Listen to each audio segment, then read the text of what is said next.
berujung dengan pernikahan di antara perjanjian dan penantian. Singkat cerita, pada suatu malam di mana beberapa orang preman mengejar seorang wanita. Pada saat ingin melecehkan si wanita, tiba-tiba datang seorang pemuda yang menolong si wanita.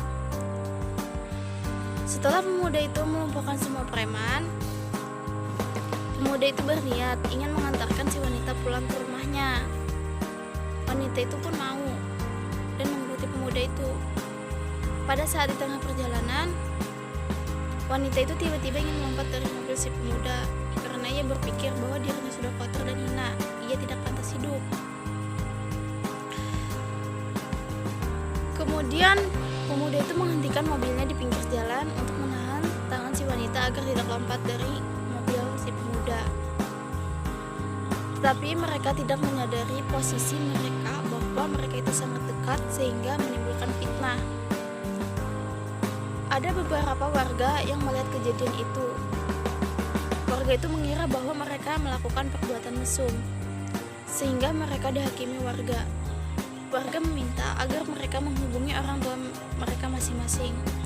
Pada saat orang tua mereka telah sampai di tempat kejadian, warga meminta agar mereka dinikahkan. Awalnya mereka sama-sama menolak, tetapi abi dari si pemuda itu menyuruh kayak seperti memerintahkan agar anaknya itu bertanggung jawab dan menikahi si wanita. Ia menolak, maksudnya mereka sama-sama menolak karena mereka sudah punya tambatan hati masing-masing. Tapi sayang, si wanita telah dihianati oleh laki-lakinya serta sahabatnya. Sedangkan si pemuda itu, ia sudah berjanji kepada seorang wanita bahwa ia akan menikahi wanita itu setelah wanita itu menyelesaikan pendidikannya di Mesir. Ia bimbang apakah ia akan menikah sekarang atau menikahi wanita yang ada di hatinya. Akhirnya ia menikahi wanita yang dikira ia melakukan perbuatan mesum terhadap wanita itu karena perintah abinya. Awal mula pernikahan, mereka sama-sama sulit menerima. Tetapi seiring berjalannya waktu, mereka saling terbuka dan mengerti posisi satu sama lain. Sampai di titik puncak kebahagiaan mereka, yaitu di mana si wanita bisa merasakan kasih sayang keluarga yang ia dapatkan dari keluarga suaminya, tetapi tidak ia dapatkan dari keluarganya sendiri. Suaminya pun sudah mengirimkan surat kepada si wanita bahwa ia telah menikah. Tapi sampai suatu ketika saat wanita itu pulang setelah menyelesaikan pendidikannya, kemudian ia mendatangi rumah si pemuda bahwa ia ingin melanjutkan perjanjian itu dan meminta si pemuda agar menikahi dirinya. Karena pada saat itu ia belum membaca surat yang dikirimkan si pemuda, sehingga ia tidak tahu bahwa si pemuda itu sudah menikah. Akhirnya setelah ia mengetahui bahwa si pemuda sudah menikah, ia depresi berat. Tetapi secara bertahap dia sembuh. Setelah ia sembuh, ia berniat ingin balas dendam kepada si wanita karena ia telah merebut laki-laki yang dicintainya. Dan setelah sembuh, ia nekat menemui istri si pemuda dan ia menyampaikan niatnya bahwa ia ingin menjadi istri kedua dari suaminya.